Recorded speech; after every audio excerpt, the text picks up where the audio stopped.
Bueno, cuando me dijeron de venir y hacer un taller, tuve varias dudas sobre qué era más importante. La idea era explicar algún tema y hacer un ejercicio práctico.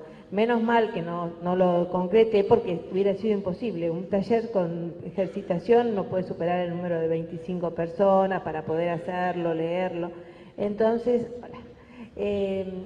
yo preferí hacer una especie de gran mapeo de cuáles son las herramientas que podemos contar hoy en día para asistirnos en esta difícil pero maravillosa tarea de que nos gustan de trabajar en un órgano parlamentario y algunos de nosotros en la creación de la ley, ¿no? Que es tan importante. Así que lo que decidí es contar la y las herramientas que tenemos hoy en día para ayudar a que la ley sea más, para que sea más fácil el proceso de creación de la ley, en lo técnico. En los contenidos ya estoy hablando con técnicos que estamos al servicio de un legislador. Nosotros no legislamos, sino que estamos al servicio de un legislador que tiene el poder de dictar, sancionar leyes. Nosotros vamos a asistirlo para que ese proceso sea el mejor. ¿Así? ¿Me escuchan mejor? Muy bien. Entonces, yo empecé hablando de las funciones del Parlamento, que gracias a Dios esta mañana el doctor Domingo Massa, él contó ya hoy. ¿Se acuerdan que dijo que el Parlamento tenía varias funciones? Entre ellas dijo que tenía la función legislativa, de control político, la función de representación y la función de protocolo. Él habló del control político, él habló de la función de representación. De protocolo la estamos viendo porque fíjense en que una de las cosas que hemos visto que funcionaron muy bien hoy es todo ceremonial y protocolo, que ahí las veo y la verdad que la felicito porque en un evento de este tipo es muy importante que esté todo muy aceitado. Hasta ahora 10 puntos, así que realmente le doy el mérito. Pero voy a hablar de la primera función, que es la que está más cercana a mi trabajo, que es la función de legislar. Que fíjense en que yo lo hablé varias veces, me llama la atención que acá donde estamos, en esta legislatura, se llama, justamente es la única en el país que no se llama legislatura, sino se llama función legislativa. O sea, que se define por su función, por lo que hace. O sea, que todas las demás tenemos legislaturas provinciales y la de La Rioja es función legislativa. Yo varias veces me preguntaba si era, ¿por qué se llamaba así?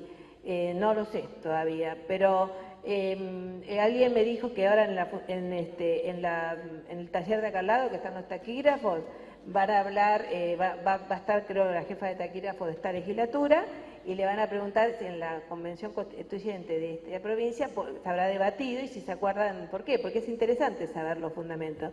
Bueno, pero a mí me interesa que se llame función legislativa porque yo lo que voy a hablar hoy justamente es de la ley. Para nosotros, en este día, en este taller, la función más importante es la función de crear la ley. Bueno, como yo les decía, de todas las funciones, la potestad legislativa puede considerarse la primera función del Congreso. Para mí es la soberana, es la que, ¿vieron como dicen que los jueces hablan por sus leyes? Por sus sentencias, bueno, los diputados y legisladores tendrían que hablar por sus leyes. Tendrían que hablar por sus leyes, de los elementos que pueda tener a su mano. ¿Qué elementos puede contar un legislador? Yo les voy a contar 3, que son las oficinas de redacción, los manuales de técnica legislativa y las listas de chequeos. Son 3 elementos que van a ver que les van a ser muy útiles para los que quieren trabajar en un ámbito legislativo. La primera que les voy a contar es las oficinas de redacción legislativa. Como les dije, en la vida siempre hay 2 modelos, siempre está el blanco y el negro. También en las oficinas o en los modelos de redacción hay 2 modelos. Uno que se llama el concentrado y otro el descentralizado. ¿El concentrado qué significa? Que es el que ocurre, por ejemplo, en algunos países de Europa, en Inglaterra, en Canadá también. Y los otros son los que son totalmente dispersos. Uno significa que hay una oficina y esa oficina se encarga de redactar la ley. Yo tengo que redactar una ley sobre régimen de aguas, le doy el contenido, yo legislador, a esa oficina y la oficina me hace la ley de acuerdo a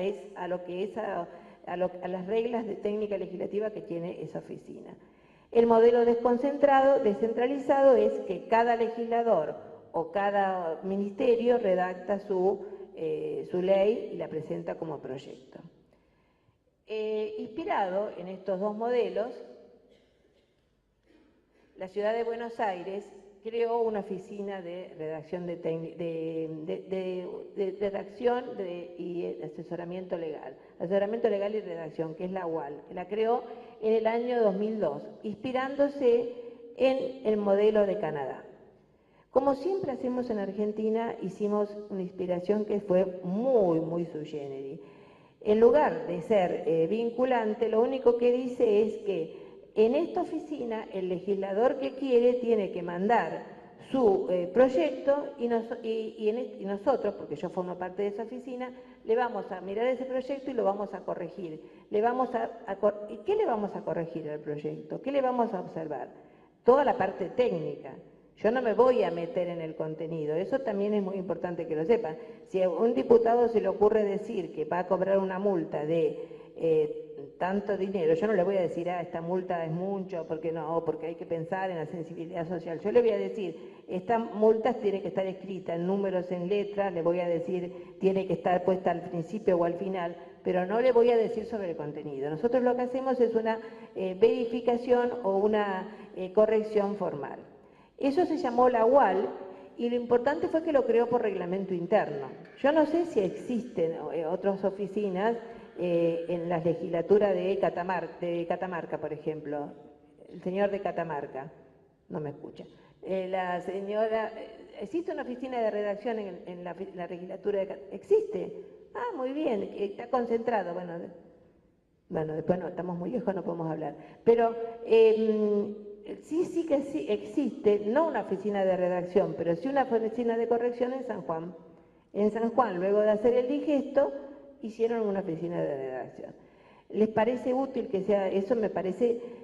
¿Por qué? Porque al menos vamos a lograr uniformidad. Lo que mira la oficina de redacción es que tenga uniformidad en los textos y que no tenga errores de redacción legislativa. Pero la única diferencia con las oficinas verdaderas que están en Europa es que nosotros no somos vinculantes. Yo le puedo decir al legislador que hay que hacer de tal determinada manera la ley, pero el legislador no tiene obligación de aceptar.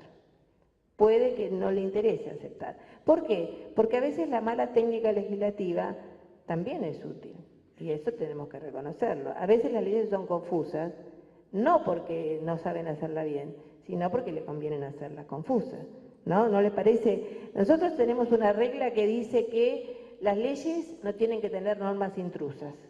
¿Qué son las normas intrusas? Es que si estoy regulando sobre aguas, no puedo tener una ley, un artículo que diga que los diputados se van a jubilar a los 30 años con una jubilación de privilegio, porque no tiene nada que ver un tema con el otro. ¿Por qué lo hacen eso? ¿Porque el diputado no sabe que tiene que existir la homogeneidad legislativa? No, por ahí porque sabe que la ley va a tratar la ley de agua y nadie va a leer ese artículo, que es lo que me interesa a mí, que puede llegar a crear un conflicto social. O sea que a veces la mala técnica legislativa también sirve para alguna utilidad de política, porque las leyes son, también no vamos a desconocer, tienen un gran contenido político. El técnico que no sabe eso está condenado a la frustración. Tiene que saber que él puede dar el mejor dictamen, pero después tiene que responder a una realidad política del momento y de dónde está. Y nosotros estamos al servicio de eso.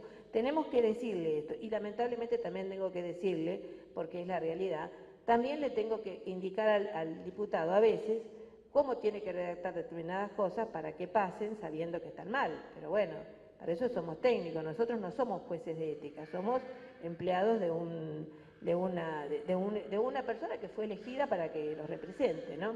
Entonces, esta oficina fue creada y funciona desde el año 2002, ya tiene 13 años. Si ustedes me dicen si mejoraron mucho la técnica legislativa de la ciudad, a ver, vamos a preguntar a la doctora Riganelli, que ella trabaja en la legislatura. ¿Mejoró algo? No son las mejores leyes, pero son un poco mejor. Y a García Milenko, que tiene una oficina parecida ahí en San Juan, ¿mejoraron? mejoraron bastante. O sea que como modelo a seguir no son las mejores, pero es una ayuda. Así que ténganlo en cuenta, si ustedes van a su provincia o a su lugar, como un modelo que les puede llegar a interesar.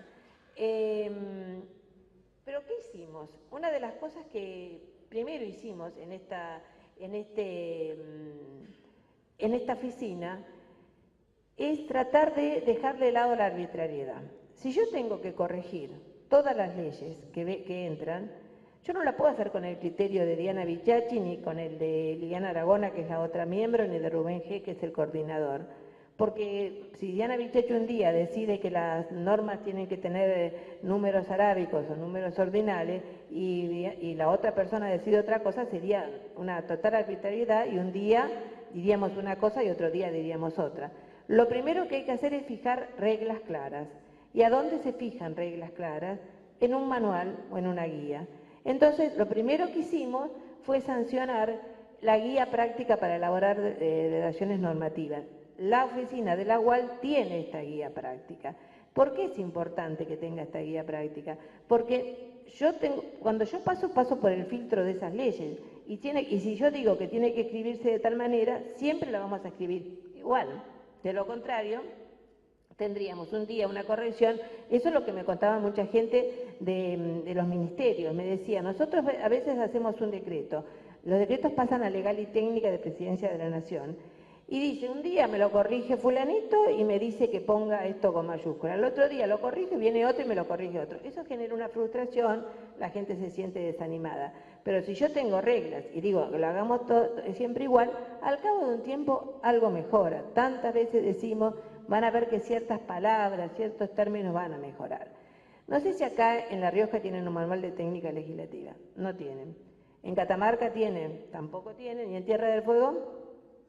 No tienen. Bueno, este manual de técnica legislativa se lo podemos mandar a todos porque este manual es de distribución gratuita, o sea que después las personas acá que organizan, en el mismo mail que yo di hoy, me lo piden y se los mandamos. Tienen 70 y pico de reglas en donde explicamos desde cómo se estructura una ley, cómo se escribe, cómo se deroga, cómo se modifica, cómo se titula, cómo se epigrafía. No es el único manual. Hay otro manual que es el manual nacional que hizo la Facultad de Derecho cuando hizo el digesto. Es muy bueno también. Este es un poquito mejor, pero no porque lo hice yo, sino porque lo hice basándome en aquel. Entonces, si aquel era, yo siempre digo, no es porque sea mejor que lo hice porque soy más inteligente, sino porque aquel tenía 5 puntos y yo con que aumente 1 ya va a ser 6. Pero porque me basé en los 5 puntos del anterior. Entonces, este manual es muy sencillo. Van a ver que tiene reglas muy sencillas, muy prácticas de hacer. Así que lo pueden bajar también de la legislatura, de la página de la legislatura de la ciudad, Buenos Aires, legislatura Gobar, también la pueden bajar. Pero como hay que buscar, vieron que las páginas de la legislatura suelen ser con muchos íconos y es medio difícil, me lo mandan a pedir y yo se los mando directamente. Y después no se queden con este manual, hagan el de ustedes. Usen el de ustedes y seguramente si el mío 6, el de ustedes va a ser 7, porque van a tener el 5 del nacional, el punto mío y ustedes le van a poder agregar otro. Hagan su propio manual, de tanto Tierra del Fuego, Catamarca, La Rioja, San Juan está por hacer, ¿no? Está por trabajar y seguramente ellos van a tomar los ejemplos. Nosotros no vamos a decir que lo copien, pero sí que se inspiren y después que lo citen. Digan, esto tiene como fuente tal manual. Y está bien, porque todos tenemos como fuente lo que ha hecho el anterior. Sería de necios querer crear, inventar la rueda. O sea, lo que está hecho, vamos a tratar de mejorar. O sea, que lo primero que hay que tener cuando querramos empezar a redactar mejor es tener un manual de técnica legislativa. Usemos usemos el nacional, usemos otros que están andando por la web, que también puede ser, no me importa cuál, pero usen uno y siempre háganlo igual. Distribúyanlo entre todos los legisladores y que todos los legisladores o sus asesores lo usen.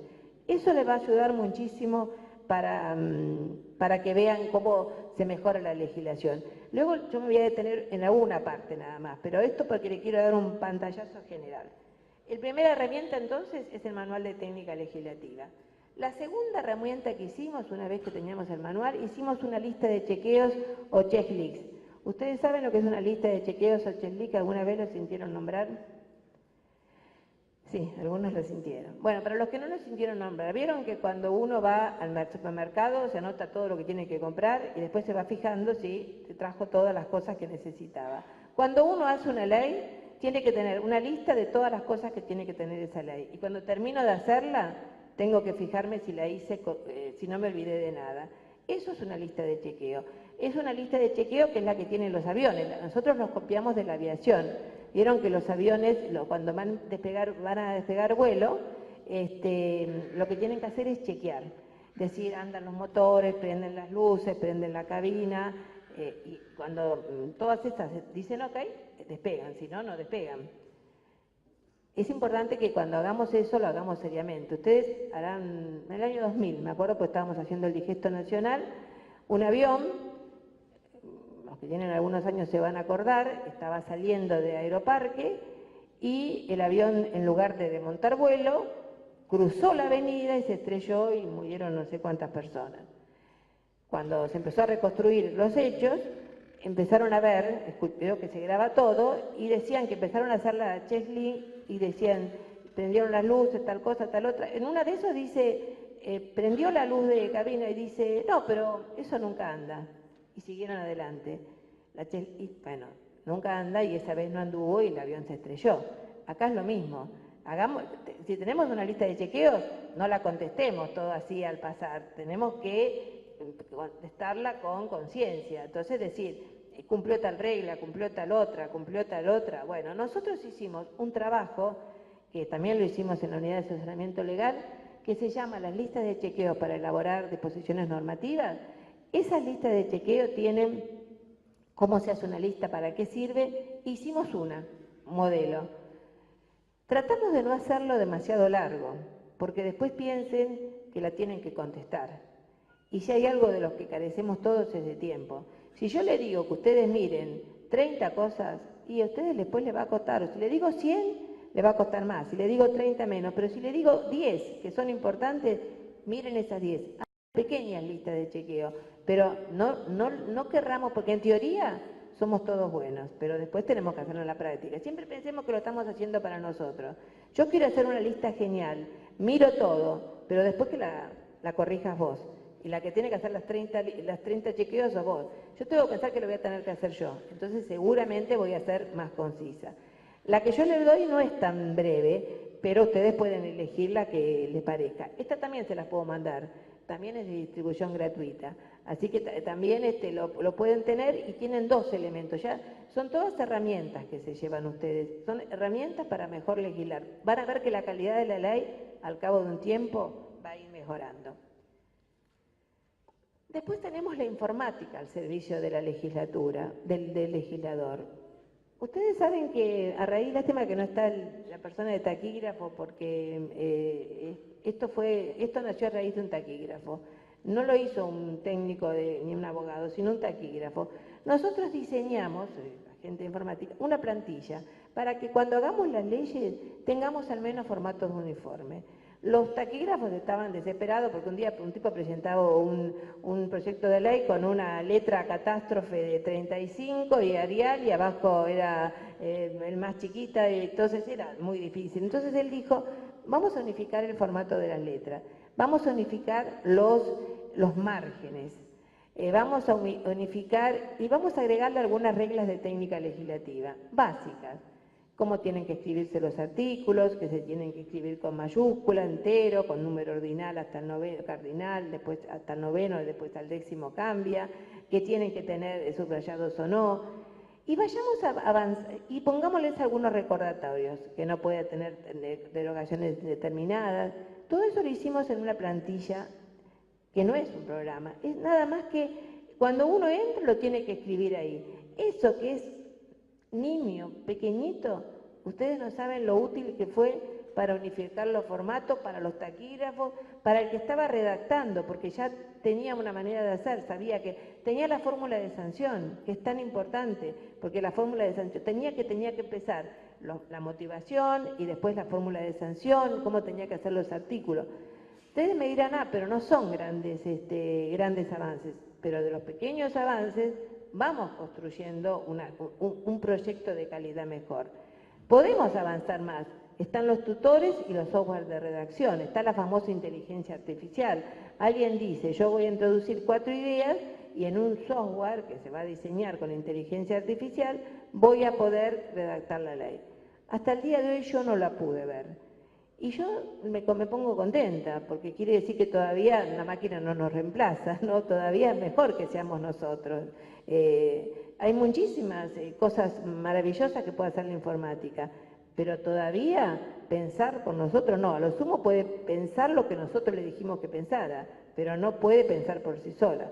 Bueno, entonces, estos proyectos de tutores y software de relación son para el futuro. Por ahora no lo tenemos, pero sí, si quieren, una plantilla. Eso tendrían que pedirla a la dirección de taquígrafos de la legislatura porteña. No sé si sigue estando en las máquinas, en el legislador. Eso está en la máquina. Claro, no lo pueden pasar por otro lado. Y aparte presión por una cosa muy práctica. Antes cuando uno presentaba un proyecto, miren, cuando estoy hablando, tenían que ver que lo que yo presentaba coincidiera con lo que las copias fueran las mismas. Entonces llevaba mucho tiempo contar, decir un proyecto largo. Esto, como cuentan los caracteres, si dice 55.523, la otra tiene que decir 55.523 y ya nos ahorramos todo eso. O sea, son pequeñas ayudas, pero que nos sirven. Bueno, ella dice que lo está usando porque ella está trabajando ahora con una legisladora, así que eso es importante.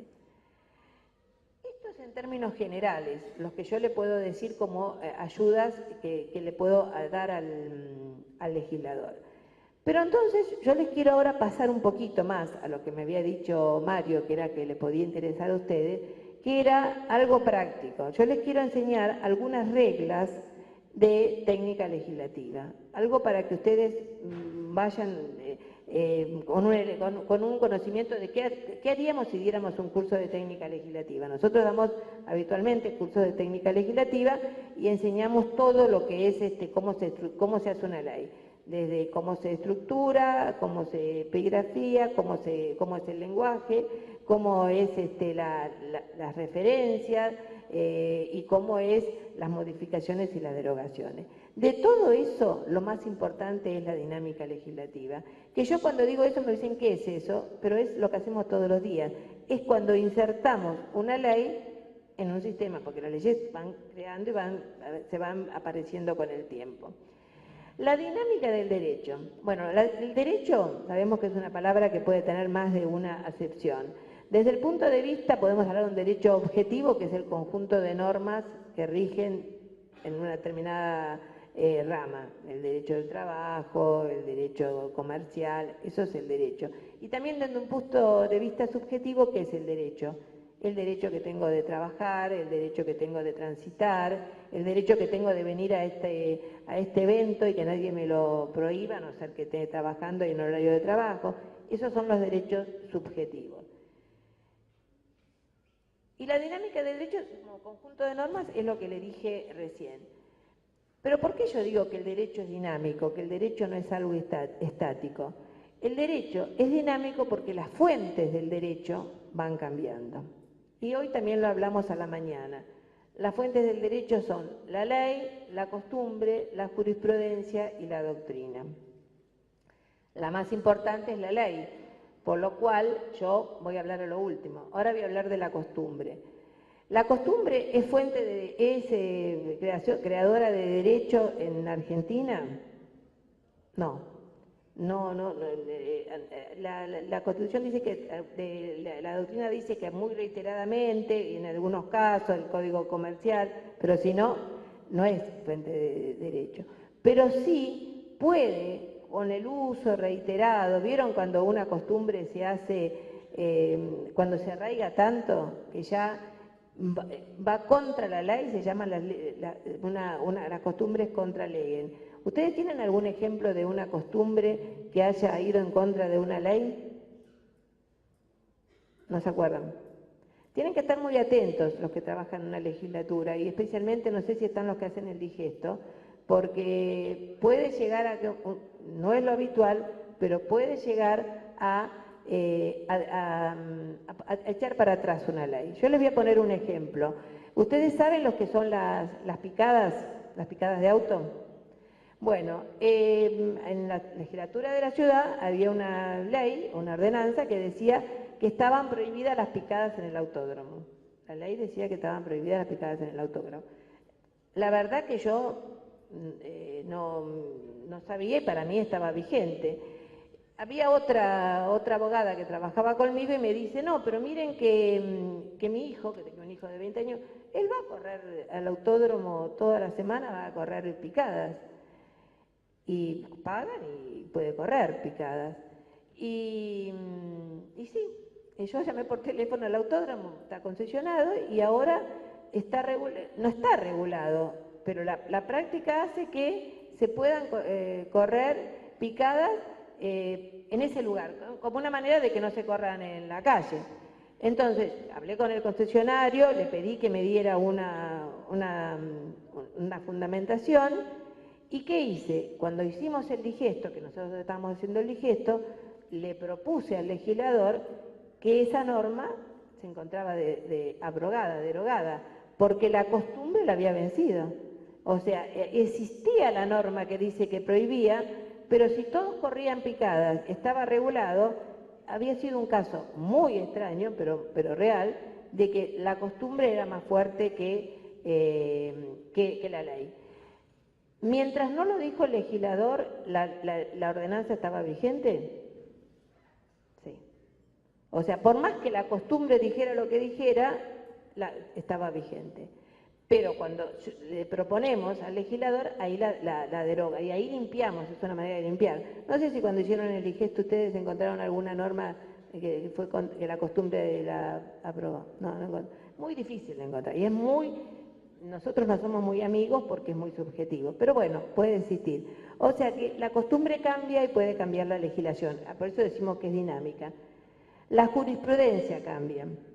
¿La jurisprudencia qué es? Es la cantidad de veces que un juez resuelve sobre un determinado tema y entonces cuando resuelve sobre un determinado tema después se va formando lo que sería un fallo reiterado, creamos jurisprudencia y uno dice, aunque la ley dice tal cosa, la interpreto de tal manera porque la jurisprudencia dice y uno va citando. O sea que la jurisprudencia también es fuente de dinámica, hay que tenerla en cuenta. Cuando uno está estudiando la legislación, si está vigente, esto es muy importante para los que hagan digestos.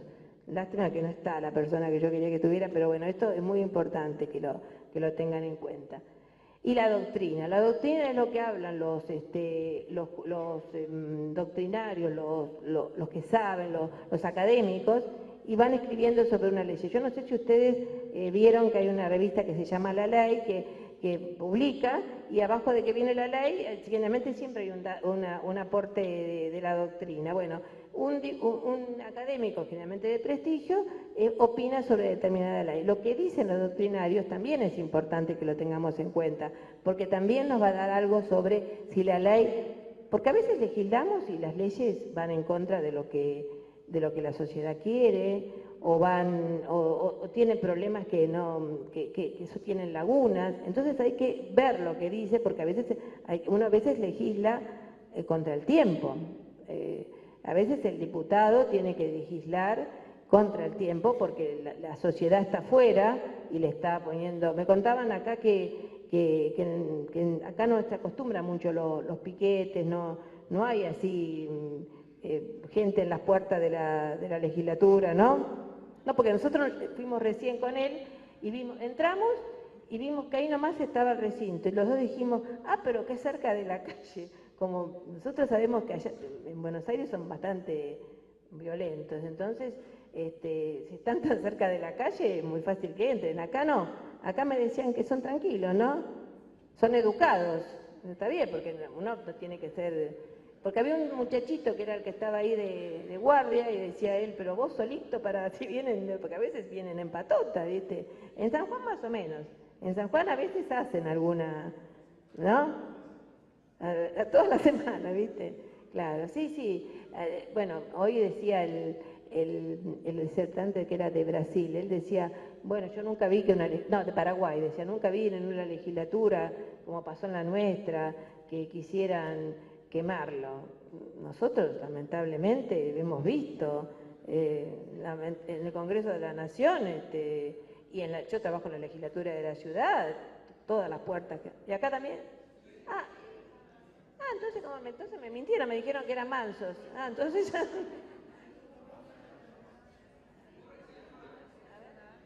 Que cuando se necesita aprobar alguna cosa hay grupos, por ejemplo, de salud, de educación, que asisten a la Cámara. O sea, está bien, porque el ciudadano tiene derecho que pero quema. También hubo.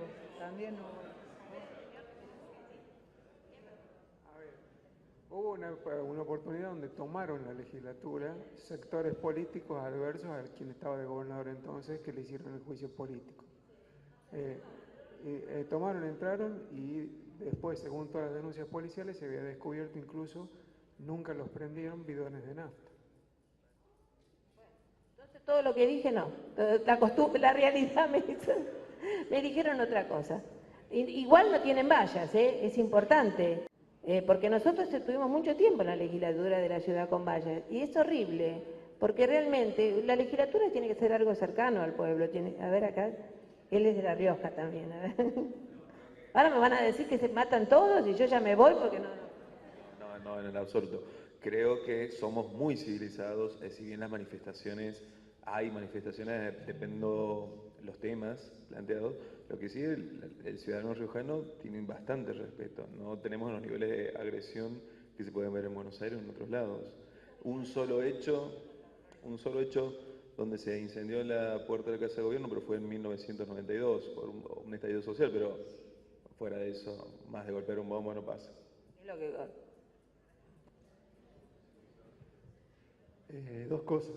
Por un lado, volviendo al tema del tema si encontramos algo, una costumbre que controle la ley, en general no, me parece que eso lo podemos encontrar más bien dentro del ámbito de la ordenanza, que regula el tema de las costumbres, más que las leyes que son más generalistas, ¿no? Ahora bien, con respecto al tema de la costumbre en sí, por ejemplo, de los piquetes, o si somos tranquilos, en realidad somos un pueblo medianamente tranquilo. El tema viene cuando el poder se inmiscuye. Es decir, en la oportunidad en que hubo una quema de la Casa de Gobierno y en la oportunidad en que se tomó la legislatura, no fue una cosa espontánea, sino que hubo grupos que estaban pagados, estaban sostenidos por intereses políticos detrás. Ahora bien, lo que sí sucede muchas veces es que a veces la ley se manipula también de acuerdo al poder político. Acá hubo, por ejemplo, un caso de un vicegobernador que para ser elegido gobernador legisló una ley la cual decía, por ejemplo, que no se podía hacer megaminería a cielo abierto. Entonces, una vez que fue elegido gobernador, lo cambia, 2 años después cambia esa legislación, pero lo que impidió que se aplicara esa ley fue el pueblo, el caso de Famatina, puntualmente que se opusieron a varias empresas mineras. Y lograron en ese caso que el poder y la ley no tuvieran fuerza sobre, no la costumbre del pueblo, sino sobre lo que la gente sentía, lo que necesitaba, ¿no? Lo que la gente que realmente está autodeterminada a hacer. Entonces el tema no es que seamos como Buenos Aires, que sea común la violencia, sino que siempre es cuando está influida por el poder político de turno. Está bien, yo estoy totalmente de acuerdo y le digo una cosa, yo no estoy en contra de las manifestaciones, yo creo que el pueblo se tiene que manifestar con respeto. A mí no me parece mal que haya una... Me va a molestar que me corte el tránsito porque posiblemente estoy apurada, pero a veces es la única manera que nos escuchen. Y yo eso lo tengo que reconocer, porque ¿quién de nosotros en algún derecho que hemos tenido que responder no lo hemos hecho? Por supuesto que cuando yo estoy en el auto y quiero pasar, me va a molestar, pero tengo que pensar que si es un reclamo justo, si no hay... Por eso, pero está bien, yo no sabía eso, pero igual me sigue pareciendo muy valiente porque están muy cerca de la puerta. Nosotros estamos un poco más lejos, ¿vieron? Sí. Usted se preguntó al principio por qué se llamaba función legislativa, porque en la Convención de 1986, la Constitución previa al 86 marcaba poder ejecutivo, legislativo y judicial. Y entonces se analizó que poder había uno solo y que las otras 3 eran funciones.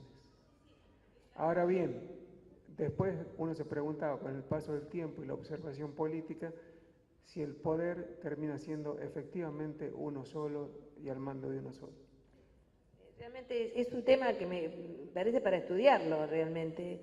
A mí me llamó la atención y bueno, la verdad que hace muchos años lo vi y ahora cuando vine dije, bueno, ahora que estoy acá lo voy a preguntar, me interesaba. Pero bueno, ahora vamos a la ley. Son todas anécdotas para llegar a lo más importante que yo quiero, que es la ley. La ley es lo más importante en cuanto a fuente del derecho, porque estoy hablando justamente de la función legislativa y estoy hablando de lo que es una legislatura o la función de la legislatura. Hablo de ley en sentido general, como una norma general, abstracta, que tiene un número determinado de personas. Una ordenanza es una ley, un decreto, si es de carácter general, es una ley, en sentido de generalidad. No estoy hablando, si fuera estricta, la ley sería únicamente la que sale de los parlamentos, pero yo hablo de ley cuando hablo de una norma de carácter general. Por eso lo aclaro, porque por ahí en un momento hablo de una ordenanza, como me dijo bien el señor, y en realidad estoy hablando de una ley. Bueno, voy a ver...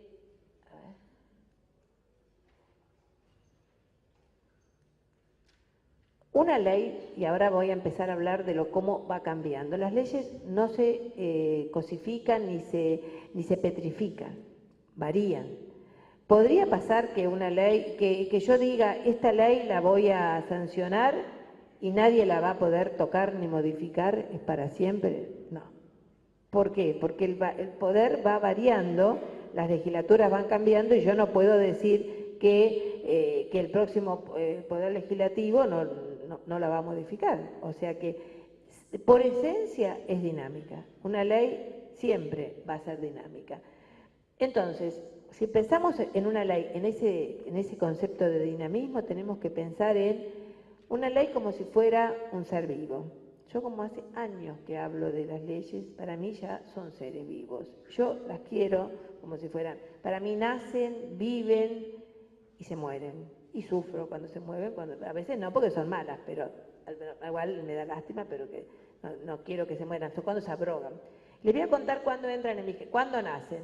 Una ley se sanciona, ya nació, no, le falta otro paso, que es que entre en vigencia, porque nosotros tenemos un poder que tiene órganos que colegislan, que es el Ejecutivo. El Ejecutivo, una vez que se sanciona la ley, tiene que promulgar, y si no la promulga, claro, ¿qué puede hacer si no la promulga? Vetar. Claro, eso es importante, tiene el poder de veto. Miren, estamos hablando en un día en que salió una ley a las 3 de la mañana y ya la vetaron.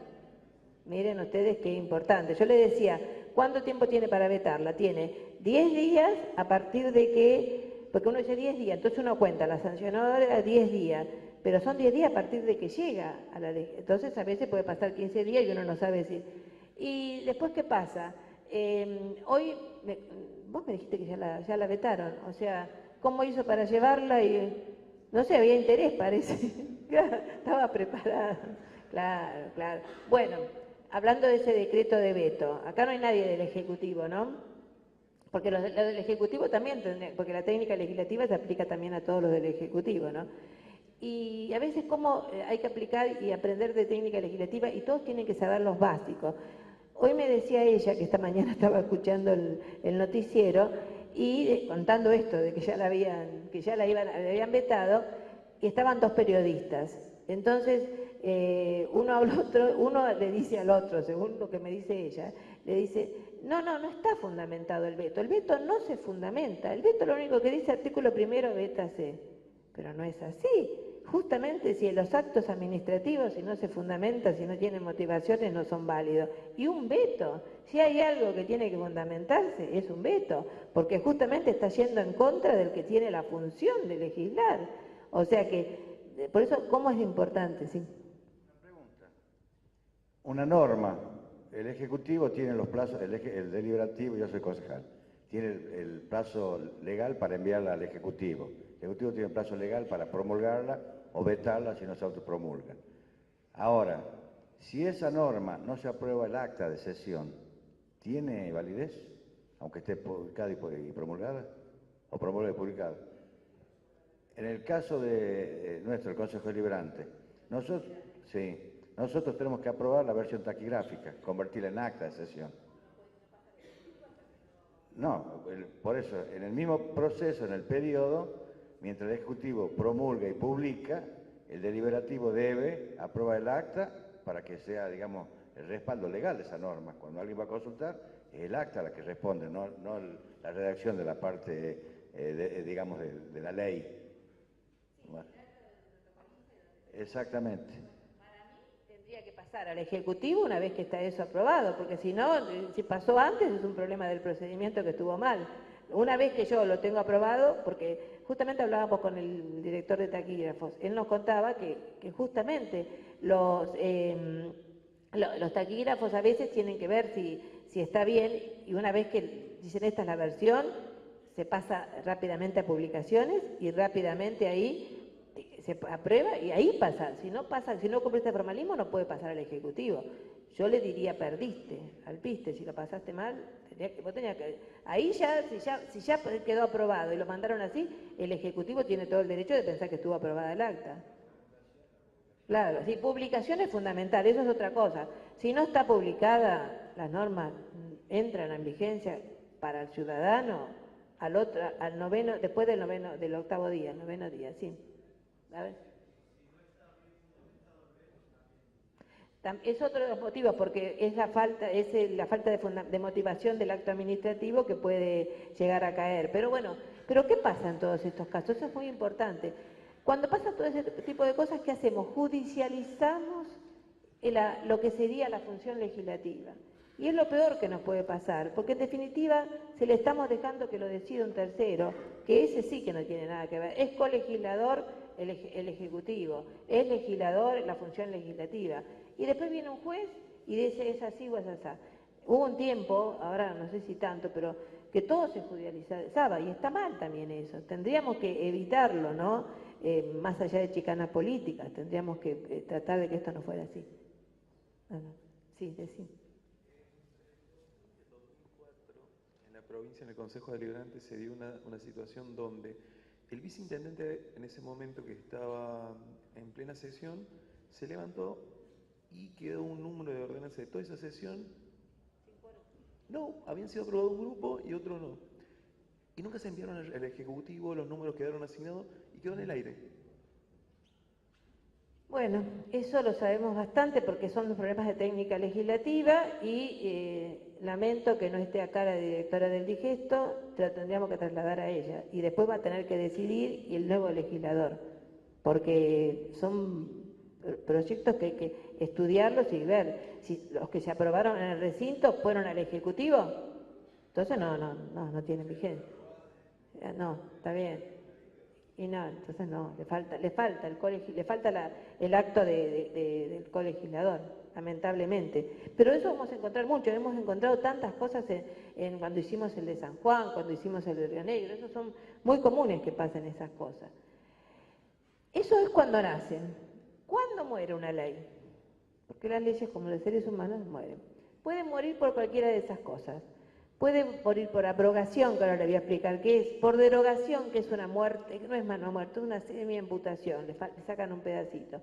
Cuando caduca, no se asesina, la amputan, le hacen un tiro, pero no la matan, y la suspenden. Yo le voy a contar cada una de estas. La abrogación o derogación. Nosotros usamos abrogación porque es un término que usa el Manual de Técnica Legislativa Nacional. Que alguien me decía que ustedes usan derogación total como sinónimo de abrogación. Es lo mismo. Pero nosotros nos acostumbramos a hacer abrogación porque cuando hacemos un digesto y ponemos que una norma está abrogada, ya sabemos que esa norma ya salió del sistema. Y cuando sabemos que está derogada, sabemos que se derogaron 1, 2, 3, X cantidad de artículos, pero la norma todavía tiene alguno que está vigente. Entonces, eso es importante que lo tengan en cuenta. O sea, esa es la forma correcta de sacar una ley del sistema, abrogarla, decir, esta norma ya no está vigente. La derogación, no, es una supresión parcial que está también bien, yo quito algunos artículos. La abrogación puede ser expresa o tácita. ¿Cuándo es expresa? Cuando yo digo, abrógase la ley número 10 o derógase totalmente la ley número 10, eso es. ¿Cuándo es tácito? cuando no digo nada de la ley número 10, pero regulo lo que la ley número 10 hacía de otra manera. Entonces hay un principio de derecho que dice que la norma posterior deroga. Entonces, como yo ese principio lo sé, lo aplico. Si ustedes me dijeran que yo tengo una base de datos y le dijera y me preguntan, ¿esta ley 10 está vigente? ¿Ustedes qué dirían? Está vigente, porque no hay ninguna norma que la aprobó. Pero si yo hiciera un digesto, sí tendría que decir, esta norma está vigente, pero hay una norma posterior que implícitamente la aprobó, la derogó, y le tengo que decir al legislador, y yo siempre lo menciono a él porque yo a él lo veo como el legislador de la legislatura de San Juan. O sea, el legislador es el que en el recinto va a decir. Eso tienen que tenerlo en cuenta. O sea, sí.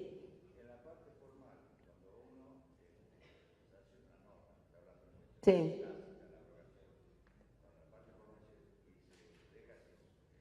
Sin efecto. Que yo ponga. Eso es horrible, no se tiene que poner. Pero eso sería, pero la tácita no dice nada, la tácita ni siquiera dice eso. La tácita dice, porque eso que ahora le voy a aplicar esa fórmula no sirve para nada, porque la tácita regula lo mismo, pero no dice nada y lo regula en contrario. Hay una norma que dice, los menores de 10 años no van a pagar para entrar al museo de tal. Y después viene otra que dice, los menores únicamente no van a pagar los menores de 15 años. Entonces va a decir, pero hay una que dice 10 y otra que dice 15. Si hay un conflicto y yo tengo que decir cuál está vigente, la que dice 15. Por el principio de ley posterior, deroga la anterior. Pero formalmente están las dos vigentes. Nada más que cuando alguien tiene que resolver, va a resolver porque hay principios del derecho. Eso sería la idea. Ahora vamos a ampliar un poquito lo que me dijo él. Existe la derogación genérica, que es lo que dice él. Derógase todo lo que se oponga. Y después hay la relativa, derógase a los efectos de esta ley. No sé cuál es peor. Yo le diría que casi es peor la segunda. Porque dice, derógase a los efectos de esta ley. No la deroga para siempre. En realidad lo que está haciendo es suspendiendo los efectos a los efectos de esa ley. Pero es muy complicado saber en qué parte. Por lo general cuando uno pone, derógase todo lo que se oponga, es porque uno no sabe todo lo que se oponga. Porque si yo sé que se opone la ley 5, la 4 y la 3, pongo, se deroga totalmente la ley 4, 5 y 3. Como no lo sé, me siento mejor diciendo, y si hubiera algo yo te aviso que se deroga. ¿Y a quién le digo esto? Al señor que está en su casa, al que va a leer el boletín. Y si no lo sé yo, que soy el legislador, ustedes que son los asesores, ¿qué lo va a saber el pobre señor? Entonces es lo mismo que nada. Esa ley no tiene ningún valor, ese artículo no tiene ningún valor. Uno se lo pone como para quedarse tranquilo, pero yo le diría que no lo pongan porque demuestran no solo ignorancia, sino vagancia. Entonces, porque aquí sí que no quisieron buscar. Ahora, habiendo bases informatizadas, es bastante fácil decir qué está legislado sobre tal tema, y bueno, y uno puede decir, quiero que siga vigente, quiero que no siga vigente, porque lo que uno no tiene nunca que derogar es la potestad, y la potestad de legislar sigue siendo de esta casa. Que no lo diga después un juez, que no lo diga después cuando tengan que leer una sentencia, que lo diga el legislador. Sí, 5 más. Bueno, la cláusula de derogación parcialmente indeterminada, que es también medio parecida, dice, se deroga la ley 10 y toda otra que se oponga a la presente. Está, deroga tal y después la que se ponga. La suspensión, eso no importa. La modificación, eso sí me interesa. Hablo de la modificación y terminamos acá. La modificación de la ley. Una ley a lo largo de su vida también puede ser modificada. Siempre. No hay ninguna ley que dice esa ley no se va a poder modificar. Viene otro legislador y la va a modificar. La estabilidad no existe en el ordenamiento legislativo, eso tengámoslo en cuenta. Yo digo, lo único que podemos hacer es darle un poquito más de trabajo al que viene. Por ejemplo, si yo quiero que una norma sea más difícil, lo que voy a hacer es que la redacto de tal manera que le exija más mayoría, ¿entienden? Para que cuando yo tenga que modificarla tenga que tener una mayoría mayor. Yo, por ejemplo, la legislatura, cuando creó la Unidad de Asesoramiento Legal y Redacción, modificó el reglamento y lo introdujo en el reglamento. Si hoy quiero que esa unidad de relación no exista más, tengo que modificar el reglamento y exijo una mayoría mayor más grande en el recinto. Y eso ayuda a que sea más difícil. Exacto, por eso es que lo hacemos. Pero les quiero mostrar esto y ya terminamos. Bueno, no tiene que haber leyes que cambian mucho, modificación. La modificación de la ley, a ver, no, espere, quería decir cuáles eran. Se puede modificar una ley, se puede derogar una ley, se puede sustituir un artículo por otro, que es otra forma de derogar, se puede excepcionar un artículo, decir este artículo no se aplica, son todas maneras de modificarla. La modificación es el término genérico y luego puedo ir bajando y puedo hacer alguno más específico. Derogar en parte un artículo es también una forma de modificar. Y nada más que para terminar le digo que las leyes son las únicas que pueden revivir. Se llama reviviscencia de la ley, que es cuando después de un tiempo un legislador decide que una ley que aparentemente estaba abrogada vuelva a restablecer su vigencia. El hecho de que una ley, esto, pero a ver que le quiero mostrar, el hecho de que haya una ley A y luego que está abrogada y viene posteriormente una y deroga la B, no revive necesariamente a la A. La reviviscencia de la norma, el revivir a la norma tiene que hacerse expresamente y no se los aconsejo. Si ustedes quieren que una norma vuelva a tener vigencia, yo no les diría nunca en ningún momento que hagan una reviviscencia. Sanciónenla de nuevo, si tienen toda la potestad para sancionar. El costo político va a ser mayor, a veces usamos la reviviscencia porque yo digo, no, yo lo que reviví una norma que hizo en el periodo de Carlos Menem, no en este, pero la técnica legislativa se los va a agradecer. Siempre decimos que hacer una ley es algo muy peligroso, a lo mejor es tan peligroso como manipular una bomba. No va a ser, si explota va a ser grandes daños, no lo vamos a ver como una bomba, pero sigue haciendo grandes daños. Termino diciendo que estos encuentros ojalá que se repitan y que haya muchos Albertos, muchos Marios y que nos sigan convocando. Gracias.